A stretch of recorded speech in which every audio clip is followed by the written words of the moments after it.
pues sí. Tuca, ¿Pero está para ganar tiempo ahorita Pumas? No, Yo espérate. creo Tuca, que pero que el martes llegue. tienes actividad en CONCACAF. Claro, urge. Pero espérame tantito. Mucha tristeza, por no decir rabia, que no el resultado, sino que los directivos del fútbol mexicano los hayan engañado y hayan engañado a los aficionados. Eso no se vale, Juan Carlos Rodríguez.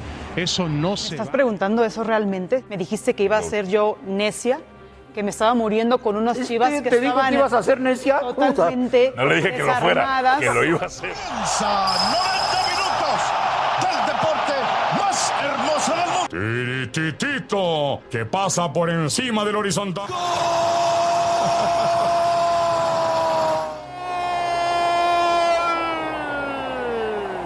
¡Un gol de belleza arrebatadora! El fútbol no solo se juega en la cancha, también se construye en la pantalla, en la narración, en la repetición, en el meme, en la polémica y en el relato del héroe. Un gol dura segundos, pero una narración puede durar décadas.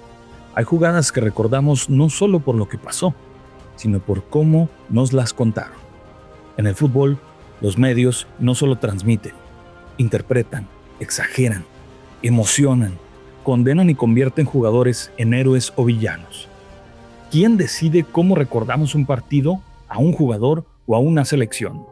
Hoy, en lo redondo del fútbol, fútbol, medios y narrativa.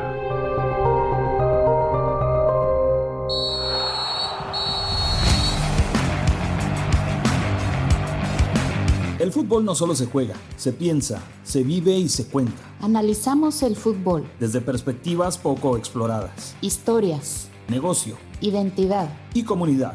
Radio UACJ y la Universidad Autónoma de Ciudad Juárez presentan Lo redondo del fútbol. con Elizabeth Dweckman. Y Ramón Morales.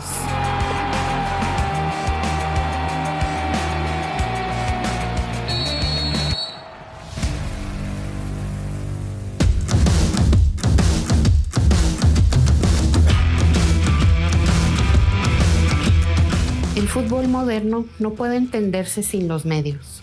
Primero la radio construyó una imaginación sonora del partido. Después la televisión convirtió el fútbol en un espectáculo nacional. Hoy las redes sociales y el streaming fragmentan la conversación, pero la amplifican. El investigador Gabriel Ángel Meneses plantea que el fútbol mediatizado debe analizarse desde la televisión, internet y dispositivos móviles, porque la experiencia del aficionado ya no ocurre solo en el estadio, también sucede en plataformas, foros, blogs y redes sociales. La cancha aún sigue midiendo 105 por 68 metros, pero el fútbol mediático es mucho más grande. Ocupa pantallas, estudios, mesas de debate, redes sociales, podcasts, memes y transmisiones en vivo. Lo que ocurre en el campo es apenas el primer capítulo. En México, la televisión no solo transmitió el fútbol, ayudó a organizar su consumo cultural. Televisa, TV Azteca, después ESPN, Fox Sports, TUDN, Claro Sports, YouTube, streaming y redes sociales han sido parte de la manera en que el público entiende rivalidades, ídolos, fracasos y hazañas. Investigaciones de la UNAM sobre fútbol y comunicación en México señalan que la televisión deportiva convirtió el fútbol en un espectáculo mediante rivalidades, melodramas, héroes, villanos y narrativas de identificación nacional. También se ha estudiado el fútbol profesional como estrategia de poder empresarial, particularmente en el caso de Televisa y Club América, donde el fútbol aparece como espacio de influencia económica, simbólica y territorial, de acuerdo con el estudio de fútbol profesional como estrategia de poder del Grupo Televisa. Y sobre todo en México, sobre todo el sistema, principalmente con Televisa y luego con TV Azteca.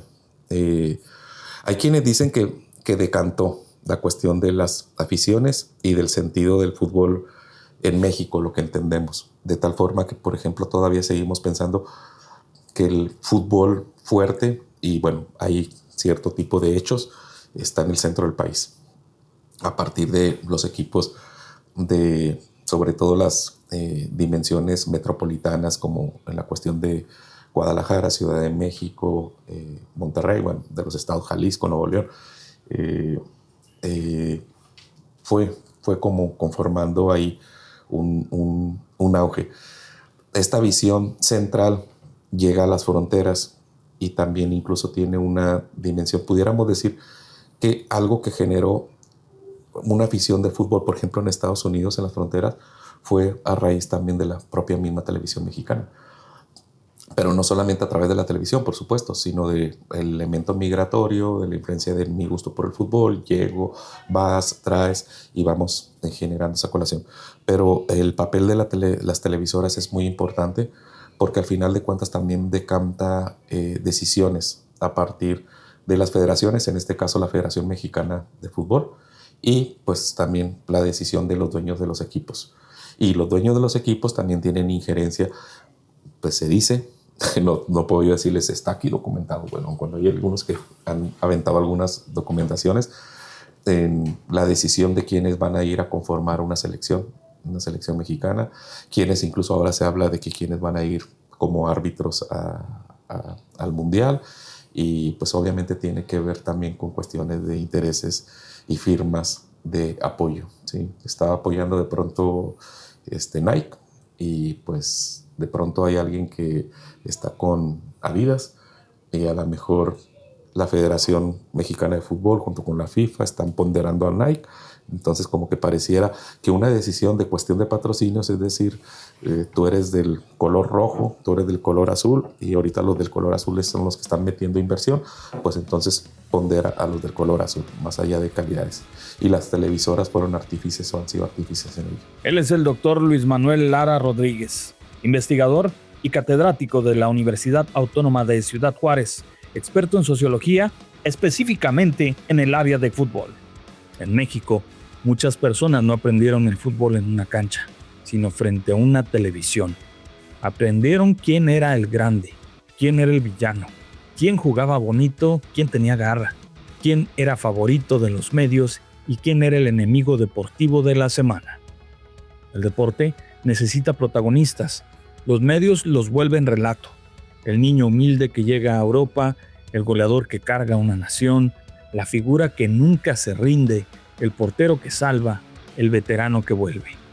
También el exjugador, director técnico y reconocido analista para la Internacional TUDN, Rafael Puente del Río, habla respecto de cómo los medios, sin tener certeza, pueden hacer señalamientos muy severos.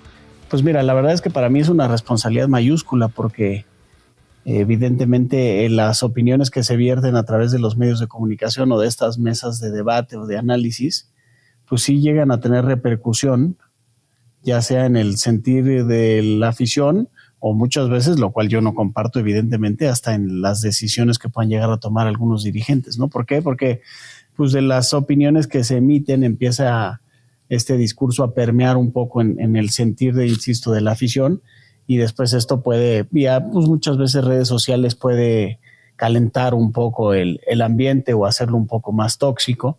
Entonces se vuelve primordial que, a ver, evidentemente todos somos libres de emitir la opinión que queramos, pero a partir de la responsabilidad que conlleva el portar un micrófono, ¿no? Es decir, de no menospreciar lo complejo que es esta y lo compleja que es esta industria, las miles de variables que rondan en torno a ella. Y insisto, sí se vale juzgar y se vale opinar, al final es para lo que nos contratan y para lo que nos pagan, pero pues siempre a partir de la responsabilidad, del respeto y por supuesto también del conocimiento, no a la ligera, porque muchas veces se emiten juicios a la ligera sin tener realmente toda la información. Yo particularmente, con base en las experiencias que he tenido tanto en los medios de comunicación como en la dirección técnica, pues sí les puedo decir, y lo he dicho siempre, que el acceso al que nosotros como comunicadores tenemos de información, al acceso que tenemos es pues, máximo un 10-15% de lo que realmente hay en el día a día, misma que no vemos y que pues, evidentemente emitir un juicio de algo que decidió un entrenador faltándote un 85-90% de la información real que tiene el entrenador, pues puede ser un poco aventurado y precipitado, ¿no? En el análisis, cuando ya entras en terrenos en los juicios que emitas,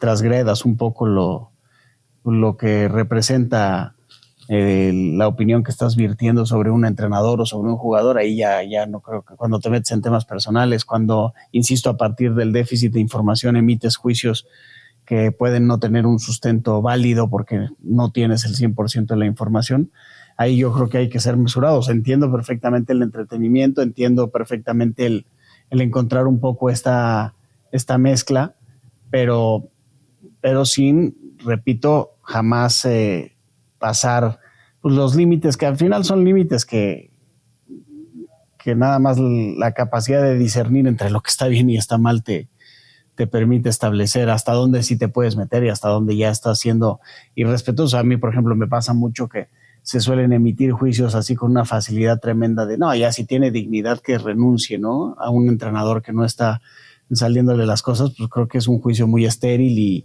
y que evidentemente no porque esté renunciando quiere decir que no tenga dignidad, ni quiere decir que no esté siendo profesional, ni quiere decir que no pueda con el paquete. Hay 1000 variables que rigen un resultado y hay muchas veces el entrenador no tiene alcances para sortear todas estas problemáticas.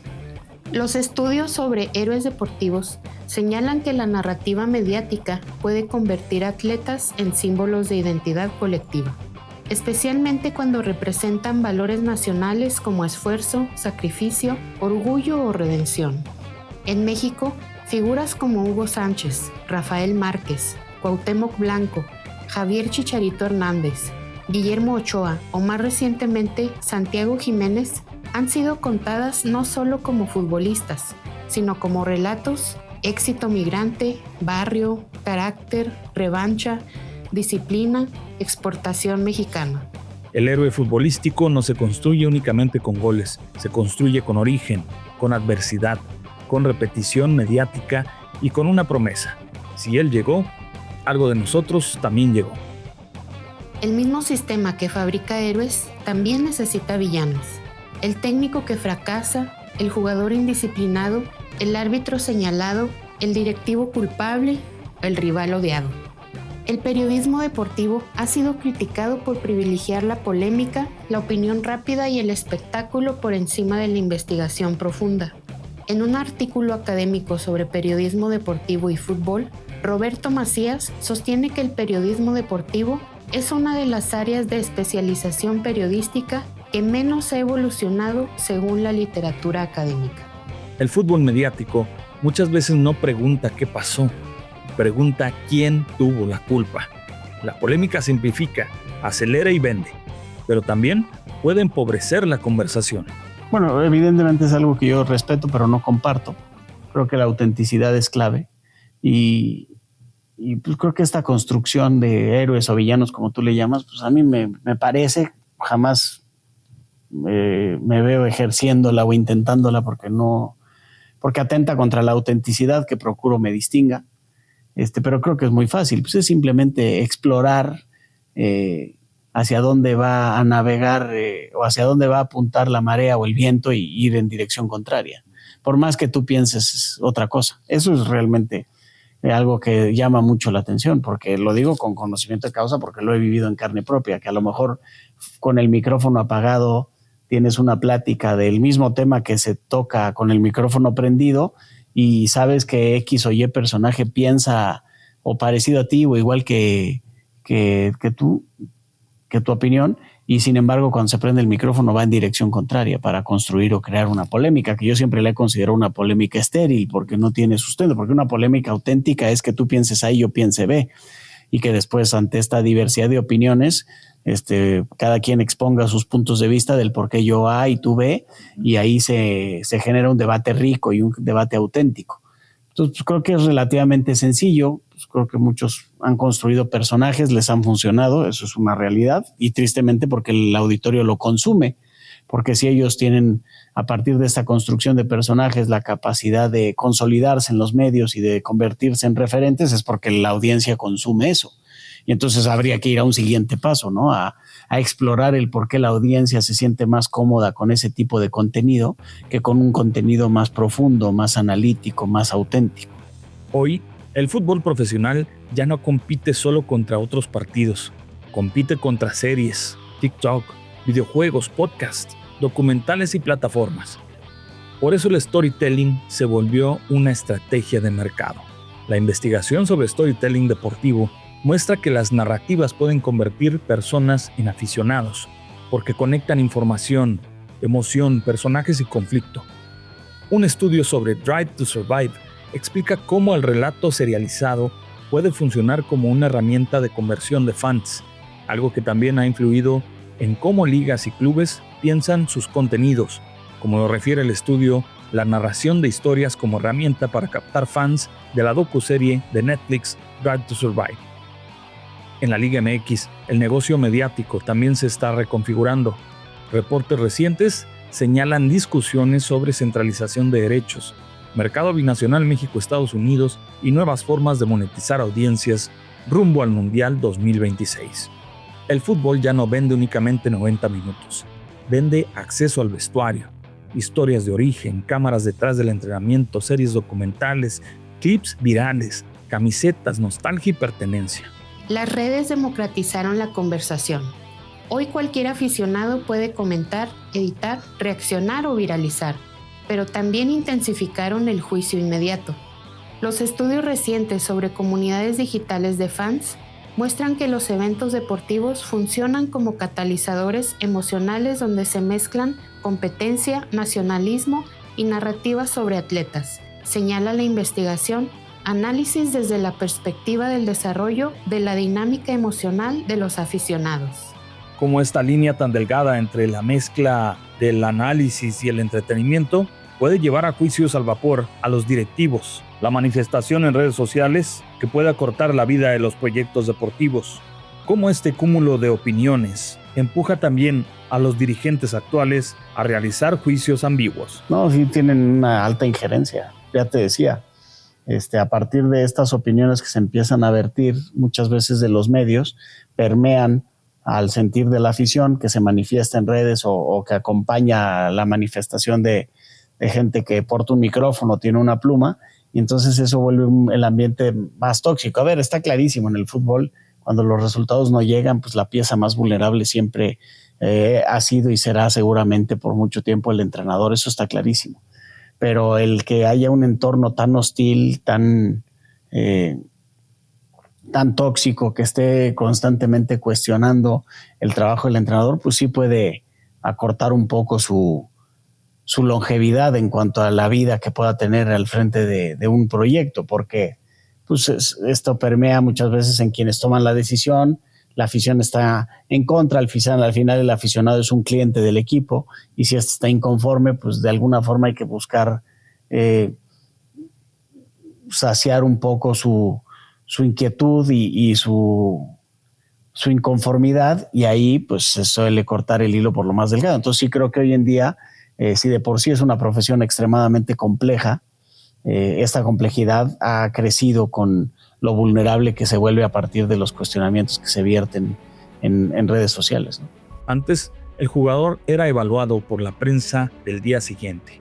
Hoy puede ser sentenciado en segundos por miles de comentarios. El héroe y el villano se construyen a velocidad de tendencia. Habrá quien por falta de conocimiento a lo mejor se precipite en sus decisiones. Habrá quien por falta de temple se precipite en una toma de decisión porque no es capaz de tolerar un poco esta atmósfera hostil que se genera. Y entonces es complicado dar una respuesta unánime con respecto a una situación así. Yo creo que hay muchos factores. Lo que es un hecho es que sí suele desestabilizar un poco, ¿no? A ver, anteriormente, pues sí, las opiniones que se podían dar, pues a lo mejor eran en un periódico, en un programa de televisión, y no pasaban de ahí. Aquí, pues evidentemente con estos beneficios que genera en la comunicación el tema de las redes sociales, pues también ha puesto en la palestra con total frecuencia y con más facilidad a quienes ocupan cargos públicos, ¿no? Que son de cierta exigencia. Y en el caso del fútbol, pues como es tan ambiguo el juicio, ¿no? A partir del resultado, es que el que rige todo. Ganaste, eres bueno. Después, si el proceso fue malo, da igual. Perdiste, eres malo, aunque el proceso haya sido bueno, ¿no? El resultado sí suele muchas veces o maquillar o suele confundir un poco o inhibir la capacidad de realmente analizar si los procesos están siendo o no buenos. Sí, pero pues es la pasión que despierta el juego, ¿no? Muchas veces el aficionado pues busca calmar su inestabilidad, su irritabilidad en su equipo, y cuando no le entrega un resultado que espera, pues entonces se manifiesta a lo mejor y saca a relucir en su opinión situaciones que puede traer detrás que tienen que ver con un tema o personal o profesional, pero no realmente nada más de cómo está el equipo, de que si ganó o perdió. Por eso vemos ese comportamiento. O sea, sí creo que hoy en día las redes sociales son tristemente un termómetro de lo que como sociedad, más allá del fútbol, vivimos, ¿no? Incluso si nos metemos en temas de política, también podemos ver, ¿no? La rudeza con la que muchas veces se juzga una opinión distinta a la que uno pueda tener, el poco respeto que hay a la diversidad de opiniones, la poca tolerancia que hay.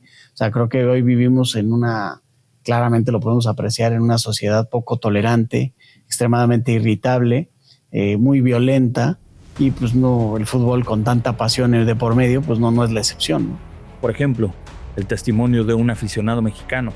A veces no vi el partido completo, pero sí vi los resúmenes, los memes y la mesa de debate.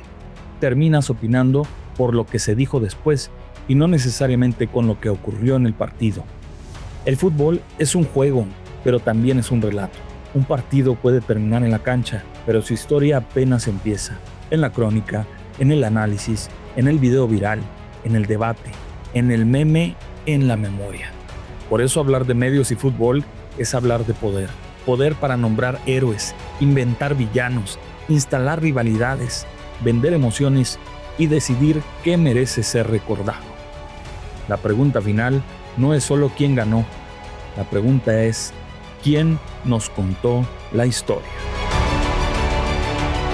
Los juegos que hemos narrado a lo largo de años y años, adquiere el matiz de lo increíble.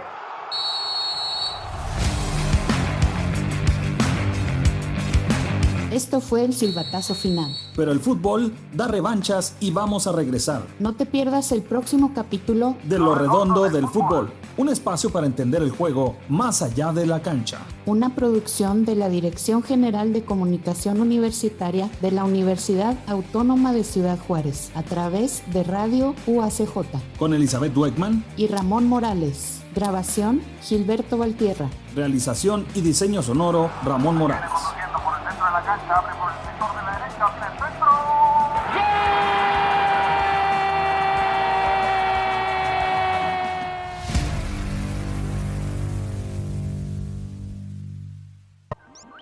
¡Gol!